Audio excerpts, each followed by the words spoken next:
नमस्कार, recipes bye Jayu मध्ये आपलं स्वागत आहे। आपण जी धान्य भाजणार आहोत ती काढण्यासाठी मी असे पेपर घालून घेतले।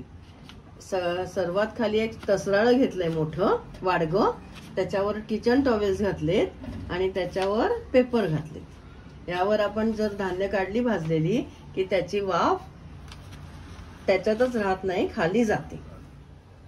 सर्वप्रथम मी अर्धा किलो बाजरी घेतली आहे, जी माझ्या या घरच्या वाटीनी 3 वाट्या आहे। जर तुम्ही वाटीनी मोजून घेतलं तरी चालेल, 3 वाट्या बाजरी किंवा अर्धा किलो। आता सध्या कढई चांगली तापली आहे, तर मी आता काही वेळ मोठाच गॅस ठेवते। आपल्याला ही सगळी धान्य छान खमंग भाजून घ्यायची आहेत। हे बघा, अजून मी 5-7 मिनिटं झाली आपल्याला भाजायला सुरुवात करून। अजून मी साधारण मोठा ते मध्यम गॅसच ठेवलाय आणि बाजरी आता छान तडतडायला लागली आहे, त्याच्या लाह्या फुटतायत हळूहळू। अशी आपल्याला हलकी होईपर्यंत खमंग भाजून घ्यायचे। बघा, लाह्या फुटतायत त्याच्या, दिसल्या? बरोबर। हा, अशी छान खमंग भाजून घ्यायची आपल्याला। हे बघ, छान तडतडते बाजरी। आता मध्यम ते मोठ्या जाळावर मी 10 मिनिटं भाजून झाले। आपली बाजरी भाजून झाली आहे बघ, लालसर झाली आहे ना। आता मी काढून ठेवते आणि मग दुसरं धान्य घालू आपण। हे पाव किलो ज्वारी किंवा 1.5 वाटी।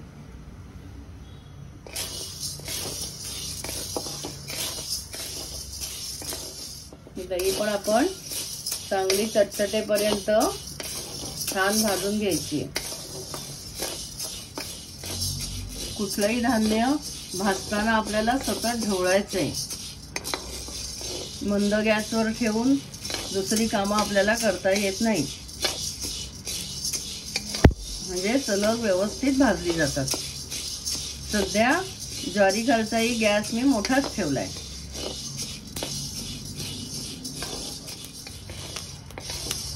हे बघा, ज्वारीच्याही छान लाह्या फुटायला लागल्यात। अशी आपल्याला छान खमंग होईपर्यंत ज्वारी भाजून घ्यायची। एकदा का कढई चांगली तापली की आपल्याला थोडासा गॅस मध्यम केला तरी चालेल, पण ढवळत मात्र सतत राहायचे। हे बघा, आता ज्वारीचं चटचट नाही थांबलंय, थोड्याफार लाह्याही झाल्या आहेत आणि ज्वारी छान लालसर झाली आपली। बघा, छान खमंग झाली ज्वारी। आता ज्वारी उतरवून घेते आणि दुसरं धान्य घालू। आता 5 ते 7 मिनिटं लागली आपल्याला ज्वारी भाजायला। हे 1.5 वाटी किंवा पाव किलो गहू। हे बघा, 5 मिनिटातच, साधारण 5 मिनिटं झाली असतील ना। 5 मिनिटातच बघा गहू किती छान फुललेत आपले। मी सध्या गॅस पण मोठाच ठेवलाय। किती छान तडतडतायत बघा गहू ना। मस्त फुललेत। आता ते अजून थोडेसे आपण भाजू। आता झालेच आहेत लालसर, ते लाह्या फुटायला लागले आता त्याच्या, दिसतात फुललेले गहू एकदम छान छान फुललेत गहू। चटचट चटचट आवाज येतोय ना। आपले गहू छान भाजून झाले आणि चटचटायचे पण कमी झाले बघ आता, आहे ना। आता गहू मी उतरवून ठेवते। 1.5 वाटी चणा डाळ किंवा पाव किलो चणा डाळ।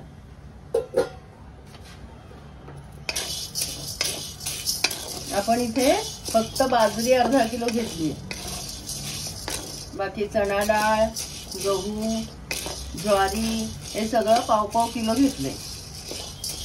बघा, 5 ते 7 मिनिटात आपली चणा डाळ भाजून झाली आहे। त्याच्यासाठी मी गॅस साधारण मध्यम ते बारीकच ठेवलेला, कारण आपली कढई खूप तापली होती ना, म्हणून। मी आता डाळ उतरवून ठेवते। आपण तांदूळ घालूया। तांदूळही 1.5 वाटी किंवा पाव किलो। हे तांदूळ तुम्ही नुसते कोरड्या फडक्याने पुसून घेतले तरी चालतं। ते तांदूळ तुम्ही धुवून घेतलेच पाहिजेत असं काही नाही। जे काही धान्य घेतलंय आपण भाजायला ते तुम्हाला वाटत असेल तर ओल्या फडक्याने पुसून घ्या किंवा नुसतं कोरड्या कपड्याने पुसून घेतले तरी चालते। हे बघ, आपण भाजायला घेतल्यापासून साधारण 4 ते 5 मिनिटं झाली आहेत। आतापर्यंत गॅस मध्यम ते बारीकच होता। आता मी मध्येच मोठा करते, मध्येच मध्यम, असं करत आपल्याला अजून हे तांदूळ लालसर करून घ्यायचे। हे बघ, आपले तांदूळ पण छान लालसर झालेत बघ, चांगले छान खमंग भाजले गेलेत। साधारणपणे कधी मध्यम गॅस, कधी बारीक, कधी मोठा, असं करत 6 ते 7 मिनिटात आपले तांदूळही छान खमंग भाजून झालेत। आता मी हे उतरवून ठेवते। आता हे अर्धा पाव म्हणजे 125 ग्रॅम किंवा पाऊण वाटी अख्खे उडीद,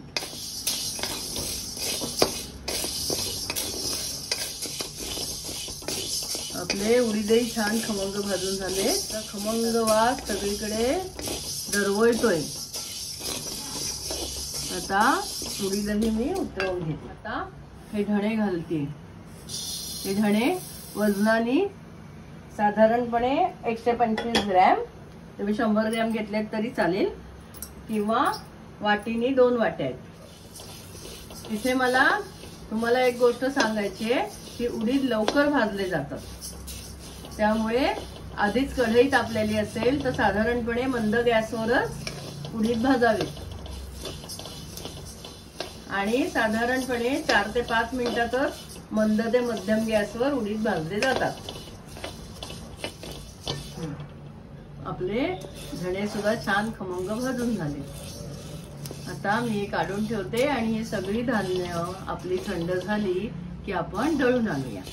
भाजणी अतिशय बारीक दळू नये, सर्वसाधारणपणे 5 मिनिटात मंद गॅसवरच धणे भाजले। आत्ताच आपण बघितलेली थालीपीठाची भाजणी 2 कप घेतली। या कपाने, जे नॉर्मल मेजर कप असतात त्या कपाने 2 कप घेतली। यात 1 टेबलस्पून पांढरे तीळ, 1 टीस्पून लाल तिखट, अर्धा टीस्पून ओवा आणि किंचित हळद घेतली। 1 टीस्पून मीठ घेतलंय आणि कोथिंबीर, साधारण मुठभर चिरलेली कोथिंबीर आहे। आणि आता हे सगळं आपण एकत्र करूया। आता यात मी 2 टीस्पून कडकडीत तेल घालते।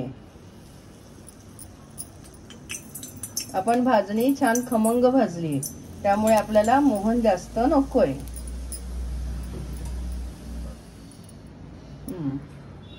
आता आपण हे तेल अलगद मिक्स करून घेऊया या पिठात।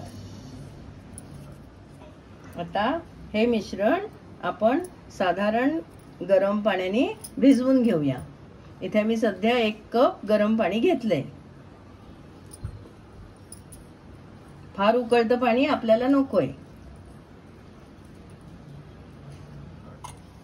आपण ज्या कपाने पीठ घेतलंय त्याच कपाने 1.5 कप गरम पाणी लागलंय आपल्याला। गरम पाणी इतपत घ्यावं की आपल्या हाताला सहन झालं पाहिजे, व्यवस्थित पीठ भिजवता आलं पाहिजे। बघा, फार घट्ट नाही आणि फार सैल नाही, असं मी पीठ भिजवून घेतलंय। हे पीठ साधारण 1 तास झाकून ठेवूया। आता अशा प्रकारचा थाळा किंवा परात घेऊन आपण जे पीठ भिजवून ठेवलंय ते आपल्याला मळून घ्यायचे। आपलं पीठ भिजवून साधारण 1 तास झालाय। छान मळून घ्यायचे पीठ आणि वडे थापायला मी अशा प्रकारचं प्लास्टिक घेतलंय। आपल्याला वडे पाण्यावर थापायचे।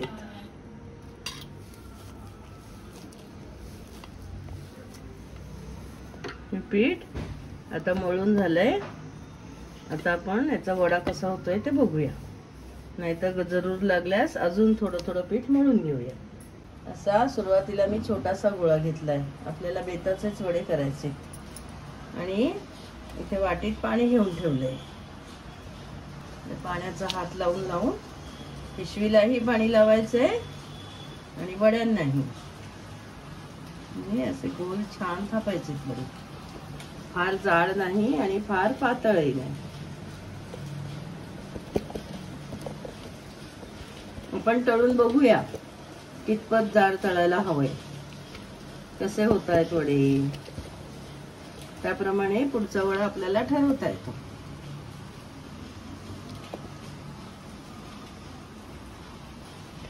म्हणजे कितपत लाट थापायला हवाय, जाडसर की अतिशय पातळ. फार जाड थापू नये. असे वडे आणि इथे मध्ये एक भोग पडायचं. आणि आपण तेल तापत ठेवलंय. तेल तापलंय.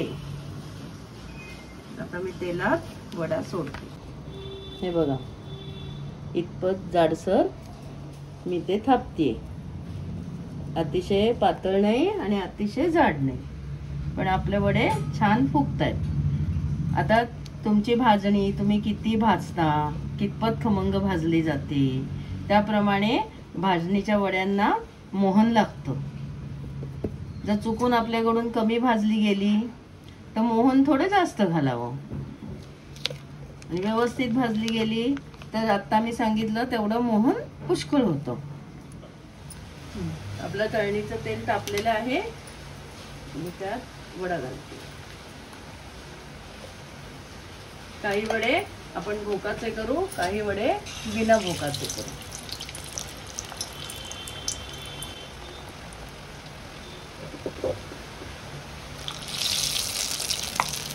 हे वडे फार पातळ किंवा फार जाड थापू नये. मध्यम आकाराचे, मध्यम जाडीचे थापावे.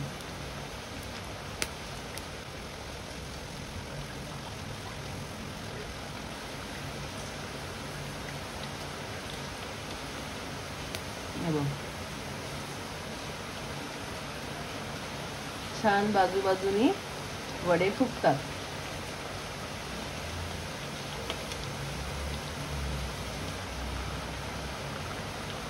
आपला तेल तापण्याच्या अंदाजानुसार आपण गॅस बारीक किंवा मोठा ठेवावा.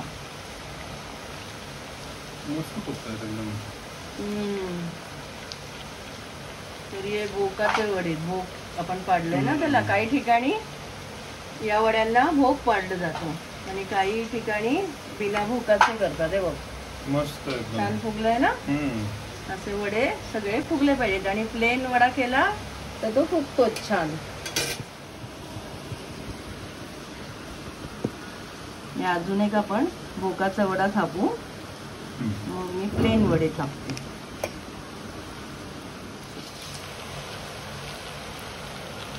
तेल सध्या खूप तापलंय ना. थोडा गॅस बारीक करते ना.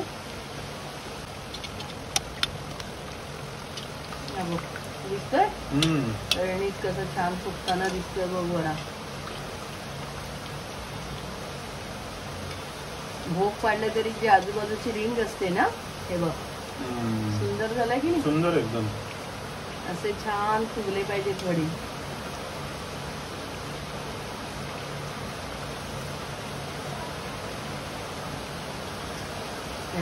मस्त सॉलिड एकदम जबरदस्त. सुंदर वडे फुगले की खायलाही छान वाटतात. आता मी प्लेन वडे थापून बघते. हा बघ प्लेन वडा आता वडा घालताना मी ते गॅस मोठा केला. जर आपल्याला असं वाटलं की तेल फार तापलंय तर आपण परत मंद गॅस करूया.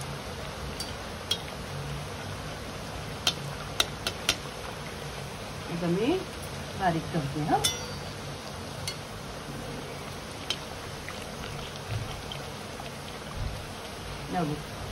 बघितलं दिसतोय एकदम छान पूर्ण फुगला ना वडा. हो. आपण जर भोग न पाडता वडे केले असे छान फुगतात.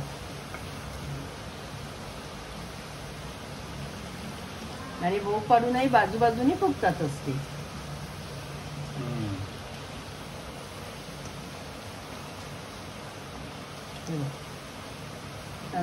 एकदम असं सुंदर रंगावर तळून काढावा तो लालसर.